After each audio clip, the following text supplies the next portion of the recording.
Hello student, हम आज discuss करेंगे इलेक्ट्रिक पोटेंशियल के बारे में। तो फर्स्ट टॉपिक है हमारा line integral of electric field work done by the electric field. कैसे निकालें, क्योंकि वर्क डन से क्या होता है, हमारी पोटेंशियल होती है। तो negative line integral of electric field represent the work done by the electric field on the unit positive charge in moving in from one point to another in the electric. Definite work done क्या होता है कि क्या करते हैं, charge को एक दूसरे प्लेस पे ले जाने के लिए जो एनर्जी यूज होती है हमारा वर्क डन होता है, उसी को हम एज रिप्रेजेंट करते हैं इलेक्ट्रिक पोटेंशियल। तो इससे हम फाइंड करेंगे कि इलेक्ट्रिक फील्ड में क्या रिलेशन है इलेक्ट्रिक पोटेंशियल के साथ। तो वर्क डन ए पॉइंट से बी पॉइंट तक क्या बताया, उसका लाइन इंटीग्रल। लाइन इंटीग्रल किसकी इक्वल हो गया, माइनस ई डी का इंटीग्रेशन डीएल के साथ। तो वर्क डन हुआ, इसी को हम पोटेंशियल बोलते हैं। तो वी का रिलेशन ई के साथ क्या हो जाएगा, E V is equal to minus line integral A से B E dot D L. तो ये आपस में रिलेशन होता है इलेक्ट्रिक पोटेंशियल और इलेक्ट्रिक फील्ड का। जो क्यू नोट है इसमें जो हमारा डायग्राम है वो है टेस्ट चार्ज।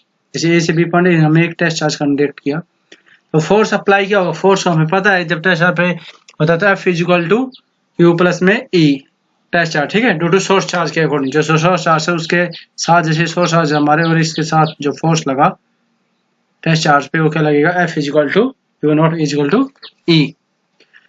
तो ये आउटवर्ड होगा 10, ठीक है, ये हमें पता है। और इक्वल अपोजिट फोर्स भी इस पॉइंट पे अगर नेगेटिव चार्ज ले हम, सोर्स चार्ज हमारा नेगेटिव, अगर टेस्ट चार्ज नेगेटिव ले हम, पॉजिटिव था, अब क्या ले नेगेटिव ले तो अपोजिट फोर्स लगेगा और आपकी बार क्या है इंटीग्रल लगेगा इनसाइड द सोर्स चार्ज लगेगा, उसमें आउटसाइड पॉजिटिव चार्ज होगा, क्योंकि पॉजिटिव पॉजिटिव क्या होगा, सेम चार्ज रिपल करेंगे और पॉजिटिव नेगेटिव अट्रैक्ट करेंगे, तो इसका फोर्स लगेगा टुवर्ड द सोर्स चार्ज हमारा। तो इनको अब ड्राइव करते हैं, total work done by the electric field on test charge moving A to B से कितना चार्ज लगेगा। तो ए से बी हमें ये पता है इसके क्या होते हैं, इंटीग्रेशन पता है ना क्या होता है इसका क्या नोट अपॉन में 4 pi epsilon naught 1 by R B minus में 1 बाई आर ए होता है इलेक्ट्रिक फील्ड हमारा, ठीक है। तो अब नेक्स्ट पॉइंट की तरफ हम बढ़ते हैं। तो यहाँ से क्या आ गया हमारा जो इलेक्ट्रिक फील्ड जो वर्क डन आ गया, क्या नोट अपॉन में 4 epsilon naught 1 by R B minus 1 by R A. तो ये क्वेश्चन क्या करती है, वर्क डन शो कर रही है जब मूवमेंट टेस्ट चार्ज कर रहा है from a point to B along a path A B in electric field, उसमें है। तो किस पे डिपेंड करेगी, ओनली पोजीशन पे डिपेंड करेंगी, ठीक है। एक्चुअली पाथ जो कवर किया है ए से बी तो उस पर डिपेंड करेगी, ठीक है। तो लाइन इंटीग्रल पाथ इंडिपेंडेंट क्या है, जो पाथ पे डिपेंड नहीं करते। तो इलेक्ट्रिक फील्ड क्या है, कंजर्वेटिव फील्ड है, हमें पता है। तो लाइन इंटीग्रल करेंगे क्लोज पाथ में तो उसका क्या होगा, वैल्यू 0 होगा। क्लोज पाथ में अगर इंटीग्रल करेंगे तो क्या होगा 0, क्योंकि हमारे डिसकंटिन्यूअस हो जाते हैं electric field lines inside the conductor. तो क्लोज पाथ तो क्या है, बनाते ना ब्रेक होते हैं, इसके कारण क्या होंगे इलेक्ट्रिक फील्ड कंजर्व 0 हो जाएगा। तो ई डी एल किसके बराबर होगा, 0। तो लाइन इंटीग्रल क्लोज पाथ में क्या होगा, ऑलवेज द 0 होगा, ठीक है। अब अगला टॉपिक आता है इलेक्ट्रिक पोटेंशियल। तो इलेक्ट्रिक पोटेंशियल मैंने बताया है जो अमाउंट किया हमने ए पॉइंट से बी तक, ठीक है, तो वो क्या है, जो रिप्रेजेंट इलेक्ट्रिक पोटेंशियल क्या है, physical quantity which determine the flow of charge from one body to another. एक बॉडी से दूसरी बॉडी में जो चार्ज फ्लो है उसको डिटरमाइन करने का काम करती है ये और बताती है कि डिग्री ऑफ इलेक्ट्रिफिकेशन बॉडी में कितनी है, ये मेजर क्वांटिटी बताती है कितनी है ये, ठीक है, एग्जैक्टली। तो इसकी डेफिनेशन क्या होगी, the work done in a moving without any acceleration, नहीं वैसे एक्सटर्नली फोर्स के द्वारा unit positive charge from infinity to that point against the electrostatic force inductive of the respective. कि पॉजिटिव की तरफ लाएंगे तो क्या हुआ, अगेंस्ट फोर्स हुआ ना, कि उसके अपोजिट उस फोर्स को लाना इलेक्ट्रिक फोर्स के रिस्पेक्ट में। तो उसके लिए जो एनर्जी स्टोर हुई है चार्ज के द्वारा उसी को हम क्या बोलते हैं, वर्क। और वर्क को इसके फॉर्म में रिप्रेजेंट करते हैं हम इलेक्ट्रिक पोटेंशियल के रूप में। तो वर्क का मैंने पिछले में बताया था कि वर्क इसके होता है, work is equal to A से B minus line integral A से B E dot D L के, ठीक है। यहाँ से आ गए थे डी एल से क्या naught 4 pi epsilon naught bracket में 1 by R B distance minus R A. तो ये हमारा रिप्रेजेंट होगा टोटल, ठीक है। तो वर्क डन चार्ज करने में हमें अब इलेक्ट्रिक पोटेंशियल की हमें कितना उसमें वर्क डन किया टेस्ट चार्ज, तो क्या नोट उससे डिवाइड हो जाए तो क्या कट जाएगा, तो ये हमारा इलेक्ट्रिक पोटेंशियल आ जाएगा। ये क्या आ जाएगा इलेक्ट्रिक पोटेंशियल। तो अगर हमने क्या एक चार्ज है, एक को मिला इन्फिनिटिव से, तो उसका डिस्टेंस क्या होगा इन्फिनिटिव, बी का क्या होगा आर, तो इन्फिनिटिव अगर इसको मैं पुट कर दूं लिखो तो ये क्या होगा कैंसिल आउट, बी का वर्क बचा, तो बी का क्या होगा क्या by 4 epsilon R equal to B. तो सिंगल पॉइंट ऑफ चार्ज के अकॉर्डिंग इन्फिनिटी से जब चार्ज लाएंगे तो v की वैल्यू होगी v इक्वल टू क्या 4 पाई एप्सिलॉन नॉट r।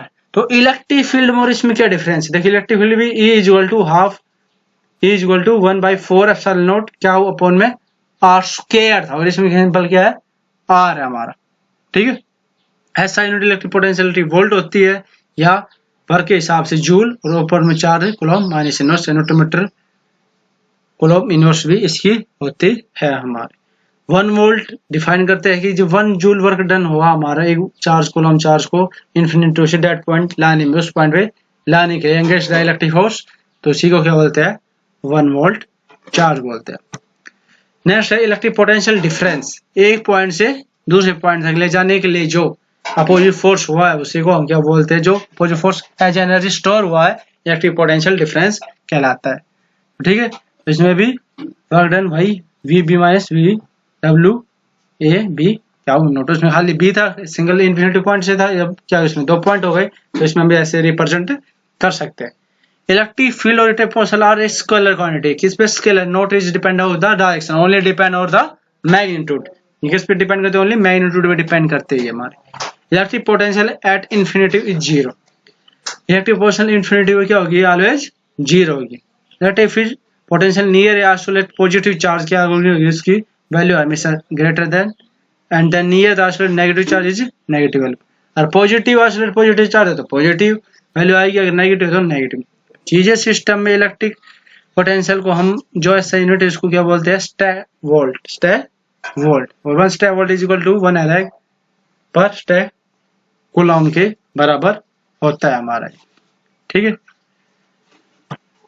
अगले electric potential due to a single charge के अकॉर्डिंग क्या इसकी वैल्यू होगी हमारी, तो एक सिंगल चार्ज मान लो ये हमारा पॉजिटिव चार्ज हमें इस पॉइंट पे अगर करे, ये एक चार्ज यहाँ पे किया और इसके सिंगल चार्ज पे इस पे इलेक्ट्रिक पोटेंशियल कितना होगा ये हम डिफाइन करेंगे। तो हमें पता है सिंगल ये डिस्टेंस कितने मान ले हमें इस मिडल पॉइंट से, इसका मिडल पॉइंट है इस पे इसकी आर और यहाँ इस पॉइंट तक एक्स हमारे, ठीक है।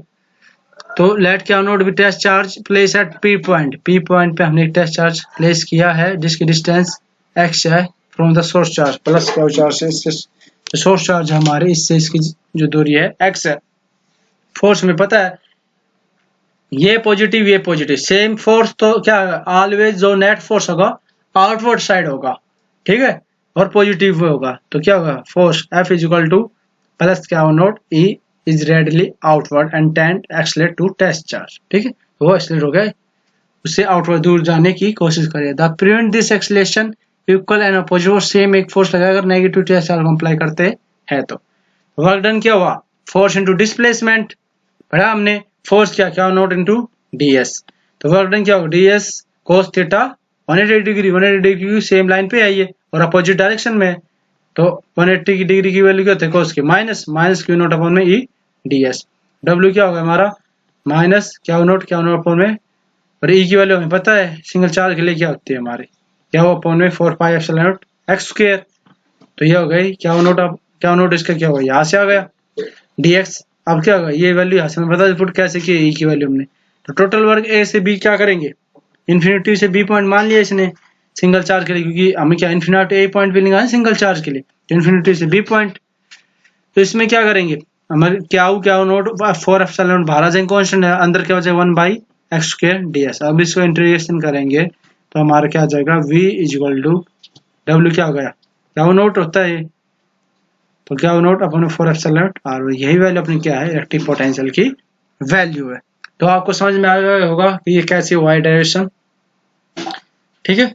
या फिर दोबारा सिंपल से जल्दी से बता देता हूँ मैं, तो वर्क डन क्या था फोर्स इनटू डिस्प्लेसमेंट, इससे फोर्स क्या लेगा इक्वल और अपोजिट, तो फोर्स डिस्प्लेसमेंट डॉट प्रोडक्ट हटाते हैं तो हमारे क्या था कोस की फॉर्म आता है एंगल कितना बना 180 डिग्री, तो 180 डिग्री आ गया। तो 180 डिग्री कोस की वैल्यू कितनी होती है, -1, यहाँ पे आ गए। और ई की वैल्यू हमें पता है कितनी होती है, क्या ओपन में 4πε0x, और इसमें पुट किया। और जब इसको स्मॉल क्वांटिटी लार्ज क्वांटिटी में चेंज करेंगे तो इंटीग्रेशन करते हैं इन्फिनिटी से r, तो ये सारी क्वांटिटी कांस्टेंट क्या नॉट 4πε0 बच्चा 1/x²। इसका इंटीग्रेशन करेंगे तो जो सिंपल सी आएगी, और इसकी वैल्यू पुट करेंगे तो क्या हुआ, अपॉन में 4πε0 r आ जाएगा।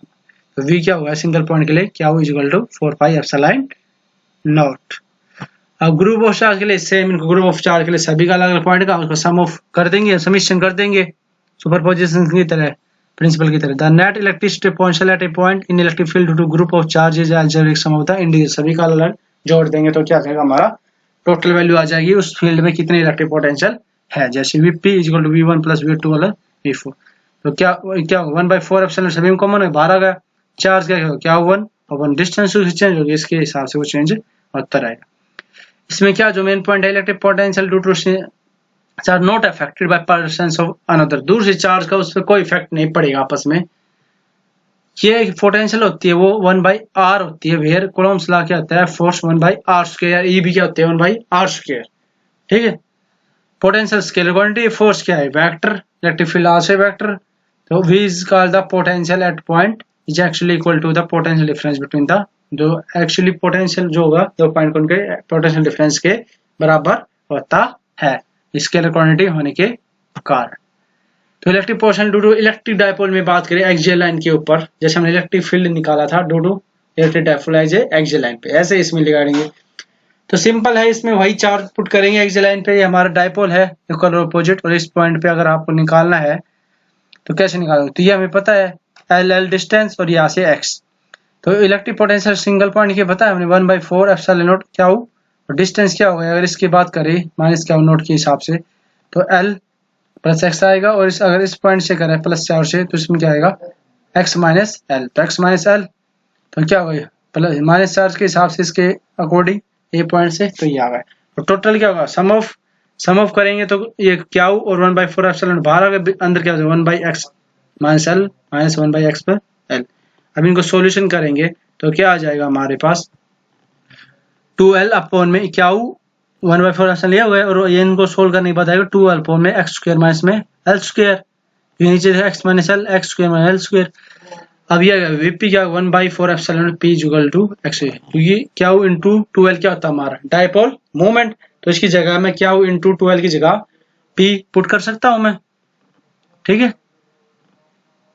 अब इसको पुट करने के बाद ये हमारा डायरेक्शन आ गया टू एक्सियल पॉइंट पे। ठीक है, अगर आप बात करें कि इसकी वैल्यू बिल्कुल स्मॉल है एल की, जो डायपोल मोमेंट की इसकी, तो एल यहाँ पे हट जाएगा, तो क्या वैल्यू आ जाएगी Vp equal to 1/4 p upon में x²। आप बात करते हैं इक्विलेटरल पॉइंट पे, सिंपल इक्विलेटर पॉइंट पे थीटा दो 1/4 क्या हो Vb एप्सिलॉन माइनस क्या हुए सिंपल जेड 1b प्लस में पीगी, तब ये क्या है इक्वल है, तो क्या हो जाएगा ये 0, ये डिस्टेंस क्या है इक्वल, तो 0। तो net electric potential point field due to electric dipole any point equilateral line is 0। अगर 0 होता है हमारा इलेक्ट्रिक डायपोल में इलेक्ट्रिक पोटेंशियल 0 होता है, क्योंकि Vb और U एक होता है आपस में इक्वल होता है इलेक्ट्रिक पोटेंशियल, क्योंकि स्केलर क्वांटिटी हो गई इसके कारण। वेक्टर होती है तो उसमें दो डायरेक्शन बन जाती तो सिंपल वैल्यू आ जाती, पर ये क्या है स्केलर क्वांटिटी होती है और इलेक्ट्रिक पोटेंशियल, इसलिए एक क्या और भी क्या इक्वल होंगी, और ये दोनों का घटाएंगे तो 0। तो हमारा जो इलेक्ट्रिक पोटेंशियल होगा इक्वेटर लाइन पे वो क्या होगा 0 होता है हाल में। इक्विलेटर सरफेस क्या होता है, क्योंकि पोटेंशियल सरफेस जिस पॉइंट पे क्या जिस सरफेस पे सभी पॉइंट पे इलेक्ट्रिक पोटेंशियल वैल्यू क्या हो सेम हो, उसी को क्या बोलते हैं हम इक्विपोटेंशियल सरफेस बोलते हैं। ठीक है, फिर यूनिफॉर्म इलेक्ट्रिक फील्ड मैं आपको दिखा, ये रहा देखो V1 V2 इनमें क्या है सभी पॉइंट पे इलेक्ट्रिक फील्ड पोटेंशियल की डिफरेंस है, और किसका एग्जाम प्लेन में है ये। ठीक है, आइसोलेशन सिस्टम चार्ज में भी क्या होते हैं एवरी पॉइंट पे इलेक्ट्रिक पोटेंशियल की वैल्यू सेम होते हैं स्फेरिकल इक्विवेलेंट पोटेंशियल। नेक्स्ट है प्रॉपर्टी ऑफ इक्विवेलेंस, क्या प्रॉपर्टी है इसकी, no work done in the moving test charge from one point to another in equipotential. Equipotential में अगर कोई टेस्ट चार्ज दे रखा है तो वो कोई वर्क डन नहीं करेगा। ठीक है, electric field always perpendicular the element DL of equipotential, जो उसका जो डिस्टेंस होता है डीएल स्मॉल वो हमेशा परपेंडिकुलर होगा इलेक्ट्रिक फील्ड और उसके बीच का जो एलिमेंट होगा। तो उसको कैसे है, तो no work done in the equipotential, क्यों, ये डीएल होता है डॉट प्रोडक्ट होता है और कॉस क्या होता है, उनके बीच की जो वैल्यू हो जाएगी 0 हो जाएगी, कॉस थीटा की वैल्यू क्या हो गई 0 कब होगी 90। तो ये क्या परपेंडिकुलर होने के कारण उनका डीएल और इलेक्ट्रिक फील्ड के आपस में परपेंडिकुलर, तो cos 90 डिग्री क्या होता है हमारा 0। तो इलेक्ट्रिक वर्क डन क्या होगा, पोटेंशियल में कोई वर्क डन नहीं होगा, ट्रांस चार्ज होगा, जब भी कोई वर्क डन उसके अंदर नहीं होगा हमारा। थर्ड है electric potential surface indicate the region of strong और वीक इलेक्ट्रिक फील्ड, भाई कहाँ पे स्ट्रॉन्ग इलेक्ट्रिक फील्ड है कहाँ वीक इलेक्ट्रिक फील्ड है ये भी हमारा पता था, क्योंकि उनके बीच में जो रिलेशन है यही है। और जितनी ज्यादा इलेक्ट्रिक पोटेंशियल होगा उतना क्या होगा वहाँ पे कम होगा, क्योंकि E equal to minus E D V R, negative sign negative यही करेगा हमारा इनके रिलेशन तक। तो D V is constant equal potential, so D R 1/r, तो इस पर डिस्टेंस पर डिपेंड करे, क्योंकि इक्वल पोटेंशियल में कहता है इलेक्ट्रिक पोटेंशियल तो सेम होता है, डिफरेंस कौन करेगा आर, जितनी दूर वो पॉइंट जाएगा सरफेस से उतनी इलेक्ट्रिक फील्ड लाइंस वीक होती जाएंगे और जितनी नजदीक होता है उतना ही स्ट्रॉन्ग होता है। तो ये आपको पता चल गया कि नियर बाय द जो पॉइंट चार्ज होता है इलेक्ट्रिक फील्ड ज्यादा क्यों होता है, दूर क्यों होता है, क्योंकि वो डिस्टेंस के इनवर्सली प्रोपोर्शनल होता है।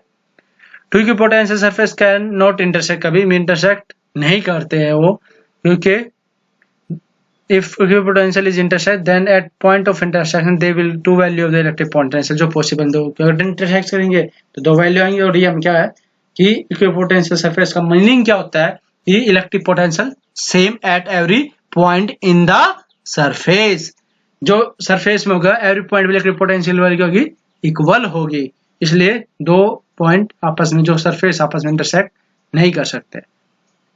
ठीक है, आगे है electric potential energy. Electric potential energy क्या होगी, the work done moving a charge from infinity to that point Q against the electric force हो जाएगा इलेक्ट्रोस्टैटिक्स पोटेंशियल, एक प्रकार से वो स्टैटिक एनर्जी के रूप में स्टोर हो जाती है। तो क्या गई W इक्वल क्या V, इसको हम बोल सकते हैं electric energy 2 point system of charge में क्या जाएगी क्या 1 अपॉन में क्या 2 R2 माइनस R, ये हमारे 2 सिस्टम के अंदर इसकी वैल्यू हो जाएगी हमारी। 3 चार्ज के अंदर इसकी वैल्यू क्या होगी, अब ये चीज मायने है, 3 चार्ज में क्या भाई अलग अलग ले लो, अब 2 सिस्टम है तो यह होगी क्या दूर से लेंगे तो क्या 1 अपॉन 3 और प्लस में क्या 2 3, क्योंकि 2 चार्ज हो गए ना क्या 1 क्या 2, तो पहले के साथ और फिर दूसरे साथ तीसरे पॉइंट की, तो टोटल एनर्जी होगी हमारे इलेक्ट्रोस्टैटिक एनर्जी स्टोर होगी इन सिस्टम के अंदर। और एन चार्ज के लिए फॉर्मूला सिंपल सा फॉर्मूला हो जाएगा U इज इक्वल टू 1/2 भार 1/4 एप्सिलॉन 1 से लेके n तक और j की वैल्यू n तक, ये तो इसमें क्या कभी इक्वल ना हो तो क्या I j is equal to R J minus में आर आई, ये हो जाएगा कोई सिस्टम ऑफ चार्ज है उसमें इसकी वैल्यू निकालेंगे।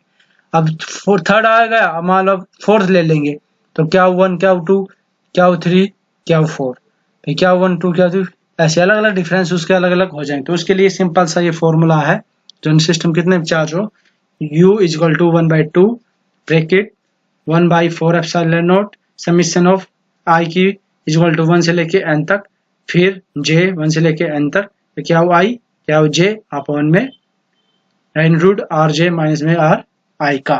ठीक है, एरिया वेक्टर क्या होता है, अब ये हमारे लिए इंपॉर्टेंट, एरिया वेक्टर क्या होता है, small area surface can represent by vector, जैसे सिंपल से कोई एरिया ले लिया उसमें कोई सा पोर्शन ले लिया, उसी में से कोई पोर्शन काट लिया और जिसमें रिप्रेजेंट करता है वो हमारा एरिया वेक्टर को एक डायरेक्शन पर्टिकुलर। तो इलेक्ट्रिक फ्लक्स वही होता है कि एनी सरफेस में से small total number of electrified lines normally pass हो जाती है, किसी सरफेस में से इलेक्ट्रिफाइड लाइंस जितनी पास होती है total number of electric line pass होगी नॉर्मली उसके सरफेस के, उसी को क्या बोलते हैं इलेक्ट्रिक फ्लक्स बोलते हैं। इलेक्ट्रिक फ्लक्स को हम डी से रिप्रेजेंट करते हैं स्मॉल डी। ठीक है, तो ई डी एस क्योंकि इलेक्ट्रिक फील्ड में से कितने एरिया में से उसका डॉट प्रोडक्ट, तो E D S cos theta, ये नॉर्मली जितनी होंगी उतना ज्यादा पास होंगी। टोटल इलेक्ट्रिक फील्ड क्या होगा इसका integration total surface area EDS, तो EDS cos थीटा, इसका हम बोल सकते हैं ये इलेक्ट्रिक फ्लक्स है। ये also scalar quantity but is property is vector field. ये है स्केलर क्वांटिटी, पर इसकी जो प्रॉपर्टी है वो किसमें है, एप्लीकेबल है, वेक्टर फील्ड में एप्लीकेबल होता है। इसके ऐसा यूनिट क्या है, newton metre square coulomb inverse या जूल मीटर कूलम इनवर्स, इसकी ऐसा यूनिट है। फिर स्पेशल केसेस के बारे में भैया, अगर थीटा की वैल्यू 0 से बड़ी और 90 चाहिए तो क्या होगा, फाई इलेक्ट्रिक फ्लक्स होगा हमेशा क्या होगा, पॉजिटिव होगा। अगर 90 है तो 0 होगा, 90 और 180 के बीच में तो नेगेटिव होगा। क्यों, अगर मान लो आपको थीटा की वैल्यू 0 से 90 के बीच में क्या होती है, पॉजिटिव होती है, 90 पे क्या होता है 0 होती है, और 90 से 180 के बीच में माइनस होती है। इसलिए फाई की भी वैल्यू जो इलेक्ट्रिक फ्लक्स की वैल्यू भी ऐसे ही रिप्रेजेंट होती है हमारी।